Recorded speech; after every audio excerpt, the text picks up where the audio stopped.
Welcome, dear viewers, to a world where darkness and mysticism meet in the creepiest forms. Here, in this abandoned corner of the internet, we will delve into the darkest corners of the human imagination. Prepare for awe-inspiring horror, as each of our stories is imbued with sinister secrets that lurk in the darkness of the night. Scary stories that remain beyond your imagination are waiting for you on our channel. Don't forget to turn on the lights, get comfortable and hold on tight, because now we are going into the world of nightmares. Are you ready for it? Then welcome to our scary story. In the dimly lit compartments of the late-night train, a sense of tranquil anticipation hung in the air. The rhythmic clattering of wheels against tracks formed a comforting symphony as the train glided through the moonlit landscape. Passengers, each with their own dreams and aspirations, occupied seats with a mix of weariness and excitement. Among them was Sarah, a young artist with a heart full of hopes and a mind teeming with creativity. She sat by the window, occasionally stealing glances at the mesmerizing play of shadows outside. Beside her was David, a middle-aged businessman, buried in work emails on his laptop, striving to balance his professional duties with a desire to reconnect with his family awaiting him at the journey's end. Further down the isla was Mr. and Mrs. Lawson, an elderly couple rekindling their romancy with a scenic train trip. Their eyes sparkled with the memories of youth, yet their concerns were as real as any passengers. They yearned for a peaceful retirement while navigating the challenges of health and financial stability. The train was a microcosm of life, a moving portrait of diverse individuals intertwined by fate and a shared path. As the hours passed and conversations hummed through the narrow corridors, the passengers were blissfully unaware of the ominous twist fate had prepared for their ordinary journey, an unexpected journey that would soon thrust them into a world far removed from the safety of the known. The gentle hum of the train was abruptly shattered by a jolt that sent passengers lurching in their seats. The sudden stop was unexpected, accompanied by a screeching of brakes and a disconcerting silence that hung in the air. Confused murmurs and concerned glances darted across the compartments. Sarah's sketches scattered across her table, a splash of colors and lines, mirroring the chaos that unfolded. David's laptop clattered shut, and he peered out of the window, searching for answers in the darkness outside. The train had come to a halt, surrounded by the dense embrace of an imposing forest. Outside, the moonlight struggled to pierce the thick canopy of trees, casting eerie shadows that danced upon the train's windows. The forest seemed to swallow the train, enveloping it in an alien darkness. The air felt heavy with anticipation, each breath tinged with uncertainty. The conductor's voice crackled over the intercom, attempting to soothe the rising unease. "Ladies and gentlemen, we apologize for the inconvenience. There's been a mechanical issue, and our engineers are assessing the situation. Please remain calm and seated." Yet, the unease grew like a creeping vine, snaking its way through the compartments. Passengers exchanged worried glances, and a primal fear started to take root. The forest outside seemed to hold its breath, as if anticipating the unfolding drama that would soon paint its tranquility with shades of terror. Whispers of concern and confusion rustled through the compartments, like leaves in a gusty wind. Passengers exchanged worried glances, their faces etched with a growing unease. Sarah clutched her sketchbook, her fingers tracing the familiar strokes of her art for comfort, yet an undeniable sense of foreboding had found its way into her heart. David, now visibly restless, leaned over to Sarah and muttered, "This isn't right. Mechanical issues don't just strand a train in the middle of nowhere like this." Mrs. Lawson, her voice trembling, turned to her husband. "Henry, what's happening? Are we safe here?" Henry, trying to offer reassurance, squeezed her hand gently. "We'll be fine, dear. They'll fix it soon. Probably just a minor glitch." The rhythmic ticking of the train's clock seemed to echo the ticking of anxious hearts. Outside, the forest loomed, a dark expanse of mystery and shadows. The lack of movement and activity only amplified the passengers' anxiety. Passengers began peering out the windows, their faces reflecting an array of emotions from curiosity to fear. The darkness beyond seemed to swallow any glimmer of reassurance, leaving them isolated in a cocoon of uncertainty. The sound of footsteps echoed in the corridor, and the conductor's voice crackled over the intercom again. "We're working on resolving the issue. Please be patient. We'll update you shortly." But the announcement offered little solace. The sense of isolation and vulnerability settled in, an uninvited guest among the travelers, and a flicker of doubt ignited in their minds about the true nature of their predicament. As the train sat motionless in the heart of the forest, the sun dipped below the horizon, surrendering the world to the clutches of the night.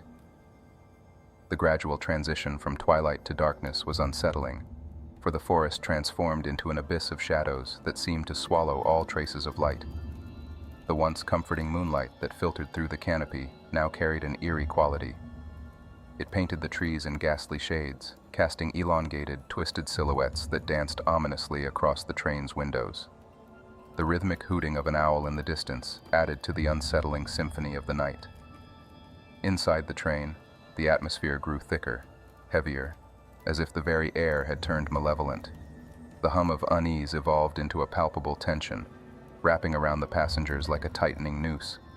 Sarah, huddled by the window, felt a prickling sensation crawl up her spine, a sensation that made her reconsider the safety of her seat. David, now peering out the window, was struck by the desolate stillness of the forest. "It's too quiet," he whispered to no one in particular, a statement that echoed the collective unease of the passengers. Mrs. Lawson clutched her husband's arm, her grip a silent plea for reassurance. Henry tried to smile, but the gnawing unease had etched itself into his expression. He couldn't shake the feeling that they were being watched, that the shadows held unseen eyes, observing their every move. Minutes felt like hours as the passengers braced themselves for what lay ahead, their minds teeming with chilling possibilities.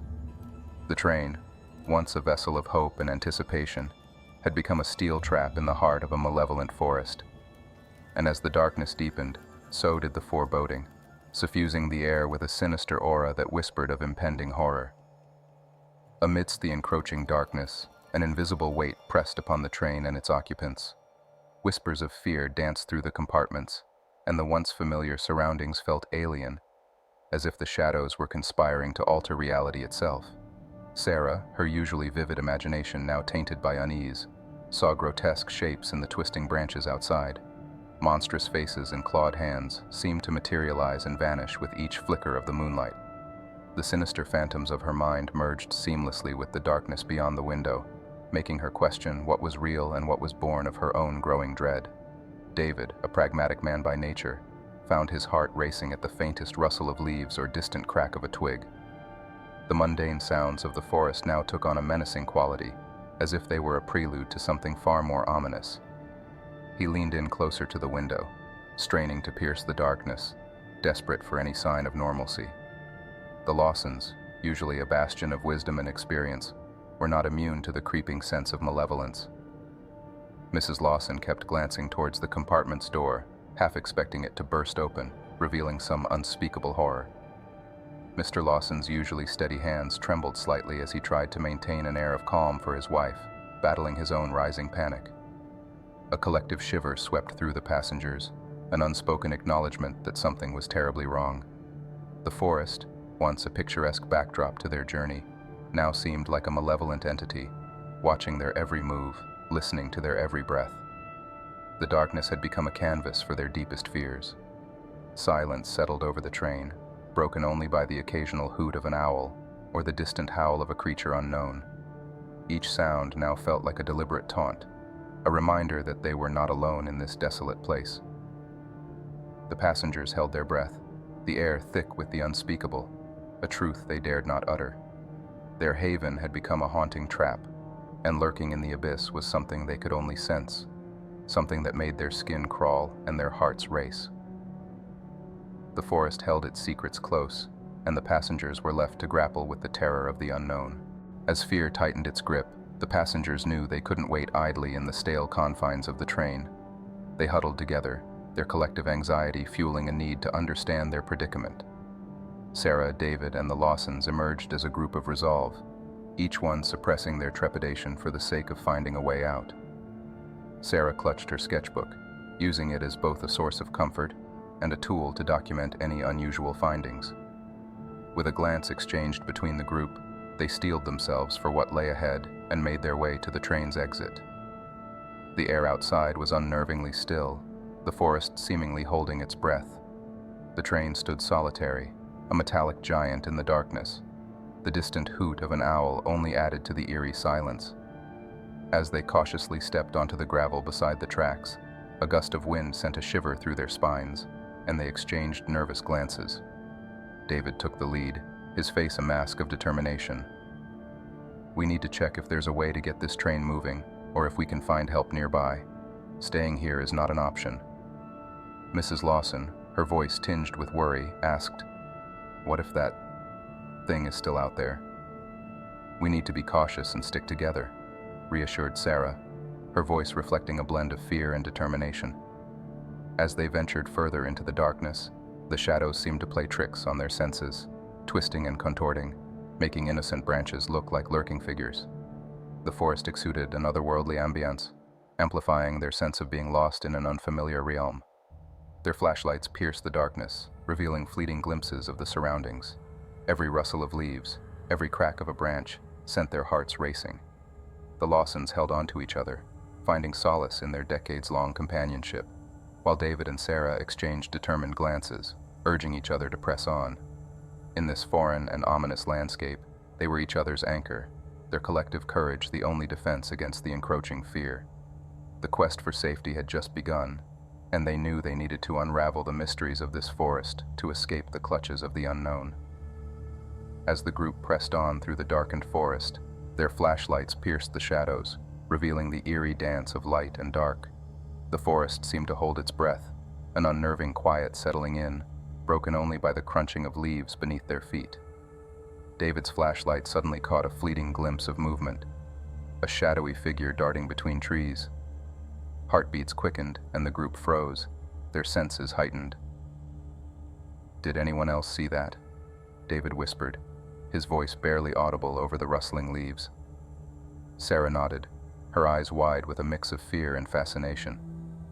"Something's out there," she breathed, her grip on her sketchbook tightening.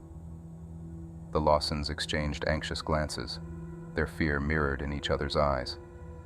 Henry clutched his walking stick a little tighter, ready to protect his wife and newfound allies. As they ventured deeper, the presence of the elusive figure became more pronounced, yet it remained just out of reach, shrouded in the veil of darkness. It seemed to tease them, appearing momentarily and then vanishing like a wisp of smoke. Eerie clues began to manifest: a chilling howl in the distance, claw marks etched into the trees, and the scent of something wild and untamed on the air. David examined the claw marks, his face contorting in a mix of dread and curiosity. "It's as if it's leading us somewhere," Sarah remarked, her eyes darting between the claw marks and the obscured depths of the forest. Henry spoke up, his voice steady despite the growing unease. "Whatever it is, we need to be cautious. It might not be just a wild animal." The suspicion of an unseen, supernatural force began to settle upon them. The mysterious werewolf remained elusive, an enigma that both terrified and piqued their interest. The eerie dance with the unknown had begun, and the forest seemed to come alive with whispers of dread, luring them deeper into the darkness, deeper into the heart of the enigma. As the group continued their investigation, a sudden snap of a twig sent a jolt of fear through the air. They froze, their breaths held in anticipation, hearts pounding in their chests.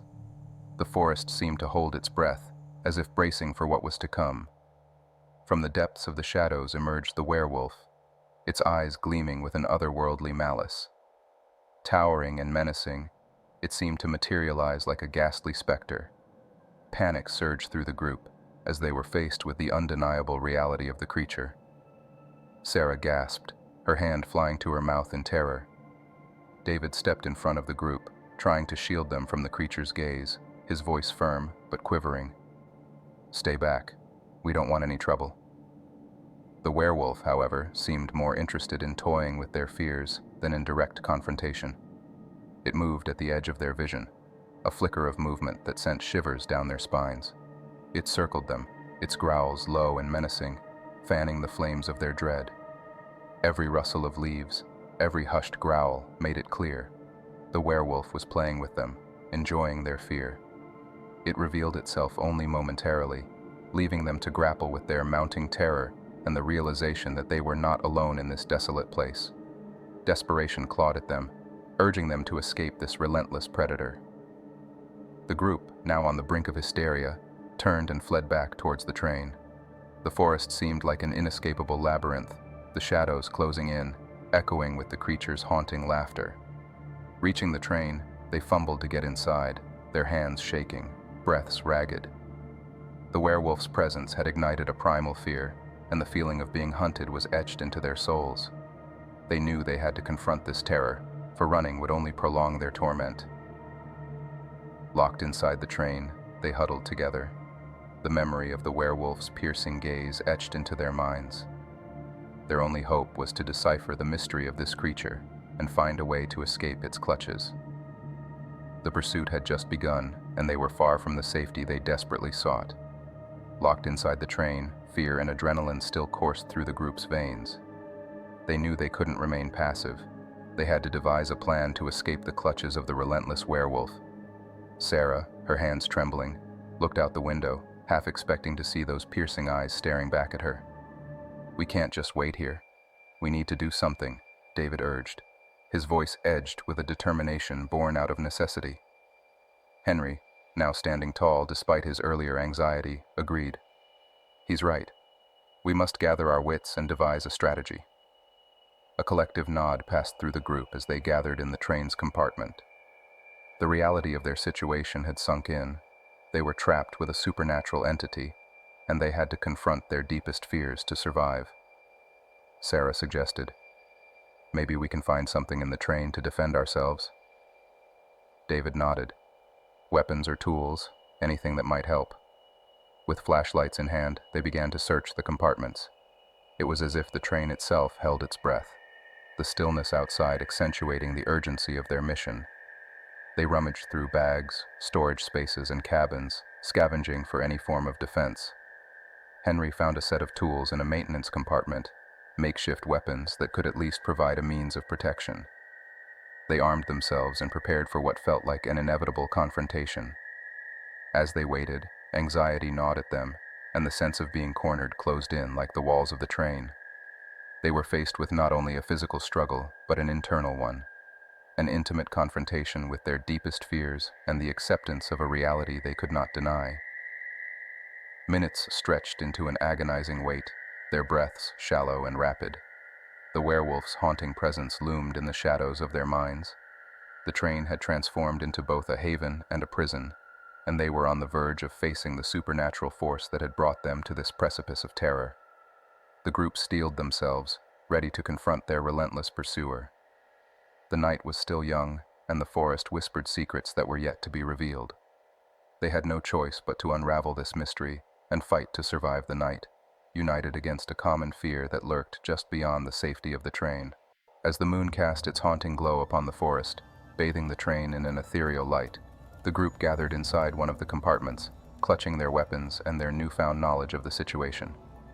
The atmosphere was charged with a mix of fear, determination, and a growing realization that they were ensnared in a tale of horror. David spread out the evidence they had gathered on a table, a tattered journal they found hidden in one of the compartments, and the disturbing claw marks etched into the trees. The words in the journal told a grim story of a man cursed to transform into a werewolf. Sarah's voice quivered as she read aloud the passages from the journal. "Cursed for centuries, the werewolf roams these woods seeking redemption, haunting the night with its insatiable hunger for human flesh." Henry, his face etched with concern, chimed in. "It seems this creature is tied to this forest by a curse it didn't ask for. It's a tragic existence." The journal hinted at a blood moon, a rare lunar event that heightened the curse's power. The werewolf would become more ferocious, more bloodthirsty during such nights, a chilling revelation that turned their blood cold. David's eyes narrowed as he connected the dots. "The blood moon is tonight. That's why this has escalated so quickly. It's more dangerous than ever." The group exchanged solemn glances, coming to terms with the gravity of their situation. They were pawns in a malevolent game, trapped with a creature tormented by a curse that compelled it to commit unspeakable acts. Sarah's hands clutched the journal, her mind racing. "We need to find a way to end this curse, to help this creature find peace. It's the only way to ensure our survival." The group, their determination ignited by the grim reality they faced, resolved to face the werewolf and confront the horror head-on. They were no longer merely trying to survive the night. They were on a quest to unravel the ancient curse, break the cycle of bloodshed, and find a glimmer of hope amidst the darkness that threatened to consume them all. With weapons in hand and their resolve solidified, they prepared for the ominous battle ahead, knowing that their fate was intertwined with that of the werewolf and the cursed forest beneath the blood moon's chilling glow. In the moonlit clearing amidst the trees, the group stood ready, their weapons gripped tightly, and their hearts brimming with a mix of fear and determination. The air was thick with tension as they awaited the arrival of the werewolf, knowing that this confrontation would define their fate. A rustling in the shadows heralded the creature's arrival. The werewolf emerged, its form formidable and fearsome, yet there was a sorrowful look in its eyes. It stood there, a tragic figure burdened by the weight of its curse. "Please listen." The werewolf's voice carried a tone of anguish, a desperate plea for understanding. "I never chose this path. The curse was thrust upon me." Sarah, her hand trembling, took a step forward. "Tell us your story. We want to understand." The werewolf began to recount its tragic tale, the story of a man named Elijah, cursed generations ago for a transgression committed by his ancestors. The curse, fueled by an unjust act, had doomed him to this monstrous form, a form he had no control over during the blood moon. Emotions churned within the group as they listened to Elijah's story. They realized that beneath the terror lay a being tormented by an unjust fate. The werewolf was not just a creature of nightmares, it was a victim too.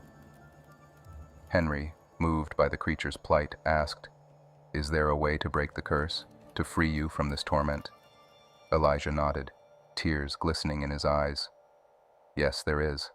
The curse binds me to this forest, to this existence. If we can break the source of the curse, a cursed amulet hidden deep within the forest, it might release me from this eternal suffering." Determined to aid Elijah and end this nightmarish cycle, the group set out on a perilous quest to find the cursed amulet. They ventured further into the heart of the forest, shadows closing in as they pushed through the underbrush. Amidst the eerie silence of the forest, they discovered an ancient altar adorned with grotesque carvings. At its center lay the cursed amulet, pulsating with malevolent energy. With great effort and resolve, they managed to shatter the amulet, breaking the curse that bound Elijah. In that moment, the forest seemed to breathe a sigh of relief, as if lifting a heavy burden. Elijah, now freed from the curse, reverted to his human form, his face etched with gratitude and sorrow. "I can never undo the horror I've caused," Elijah whispered, his voice weighed down by regret. Sarah, her eyes compassionate, offered, "Redemption is a journey, Elijah. We'll help you find a way to make amends." The night's battle had concluded, not in bloodshed, but in understanding and compassion. The heroes had triumphed over the horror that had ensnared them, and they had given a tormented soul a chance at redemption. As the moon began to set, its glow waning, they knew that they had faced the darkest of fears and emerged stronger, bound by an experience that had forever changed them. With the cursed amulet shattered, the forest erupted into chaos. The curse's hold was weakening, and the remaining werewolves, frenzied and enraged, charged toward the group. It was a battle for survival, a fight that would test the limits of their determination and courage. Sarah, David, and the Lawsons formed a tight circle, their backs to each other as the werewolves closed in. Henry swung his improvised weapon, aiming for the nearest werewolf. The clash was fierce, the air filled with the metallic scent of blood and the anguished howls of the werewolves.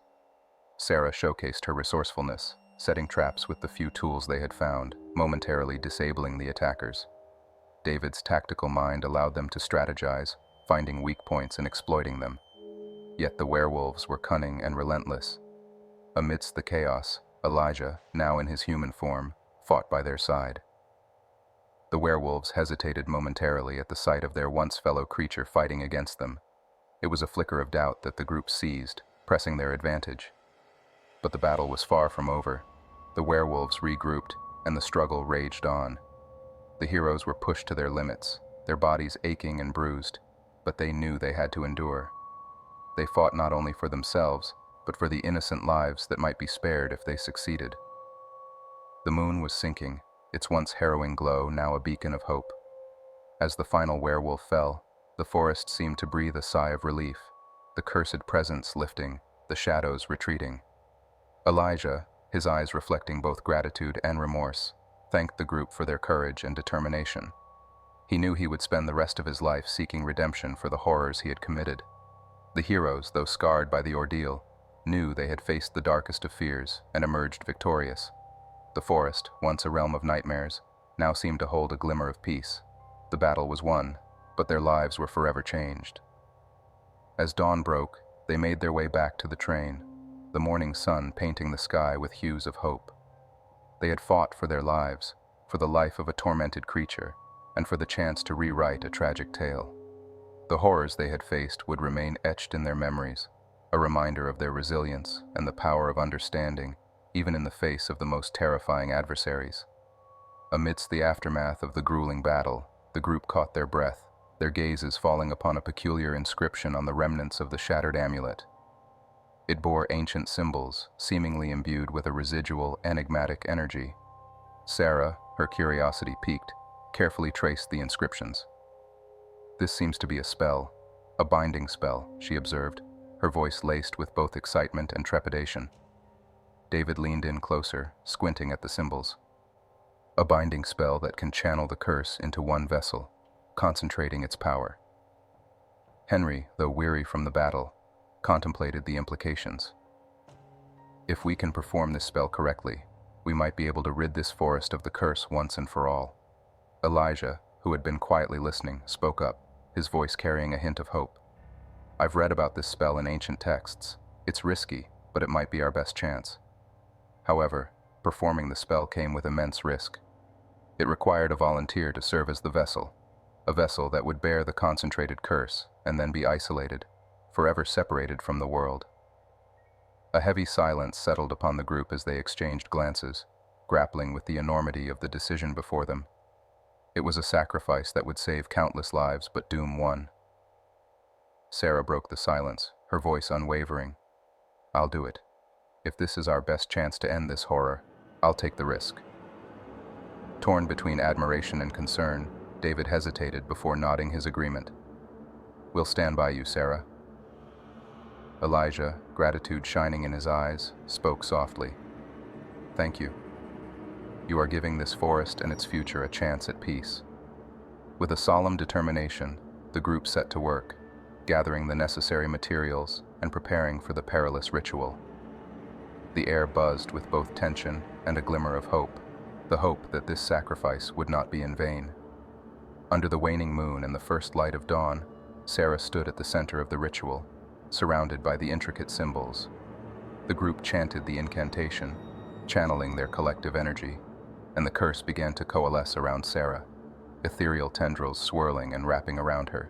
It was a moment of breathtaking sacrifice, a moment that would decide the fate of not just Sarah, but an entire cursed forest. A choice made in the face of overwhelming darkness, a choice that held the promise of a new beginning. As the ritual neared its end, Sarah whispered a final goodbye to her friends, her voice trembling but resolute. "Thank you. Remember me, and remember that we triumphed over this nightmarish ordeal together." In that moment, the ritual reached its climax, the curse fully channeled into Sarah, who bore the burden with grace and bravery. As the ritual concluded, she was whisked away to a place beyond the reach of the curse, leaving her friends in a world now free from its malevolent clutches. With heavy hearts but a newfound sense of hope, the group emerged from the forest, their souls scarred by the horrors they had faced, but also enriched by the bonds they had formed. Sarah's sacrifice had opened a door to a brighter future, a future that they would honor in her memory, cherishing the glimmer of hope she had bestowed upon them in the face of darkness.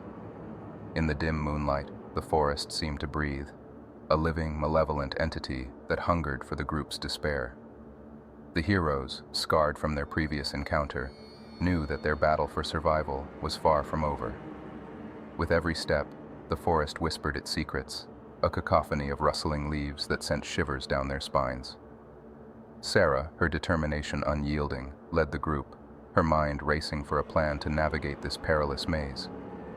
"We need to move cautiously, staying together and keeping an eye out for any signs of danger." David, his eyes scanning the surroundings, added, "And we need to reach the forest's edge as soon as possible. The further we are from this cursed place, the better." Henry, glancing at the moon, noted, "Time is against us. We have until dawn to escape this nightmare." Their hearts pounding, they ventured forward, each step echoing a symphony of fear and hope. The moonlight played tricks, casting eerie shadows and distorting the landscape. Every sound amplified their apprehension, and the sensation of being hunted never waned. As they pressed deeper into the forest, the tension grew palpable. The underbrush seemed to coil around them, the trees closing in like gnarled fingers. A sudden movement caught their attention, and their breaths hitched. A werewolf emerged from the shadows, eyes glowing with a savage hunger. Without a moment's hesitation, the group fought back, their survival instincts kicking into high gear. The battle was fierce, the werewolves relentless, but the heroes held their ground, wielding their weapons with desperation and resolve. Sarah's combat skills proved invaluable as she fought off a werewolf lunging towards David. Henry and Elijah fought side by side, their experience and newfound alliance an effective force against the creatures of the night. Despite the ferocity of the werewolves, the heroes fought valiantly, their determination to escape this nightmarish trap fueling their strength. They knew that the real battle was within themselves, the battle against fear, despair, and the relentless torment of the forest. As the night wore on, they slowly gained ground. The werewolves, outnumbered and disoriented, began to retreat. Sensing an opportunity, the group pushed forward, their path illuminated by the moon's waning glow. Finally, after what felt like an eternity of struggle, they reached the forest's edge. The air seemed cleaner, the darkness less suffocating. Dawn was breaking, and the werewolves retreated, vanishing into the depths of the forest. Sarah, her voice tinged with exhaustion and relief, said, "We made it. We survived." David nodded, a mixture of exhaustion and triumph in his ease, but at a great cost. Henry put a comforting hand on David's shoulder. "We honored Sarah's sacrifice. Now, we need to move forward, carrying the memory of this night and the hope for a better future." With weary but hopeful hearts, they stepped out of the forest, the sun rising on a world forever changed by their harrowing journey. They knew they had faced the darkest of horrors and emerged stronger, bound together by an experience that had forever altered the course of their lives.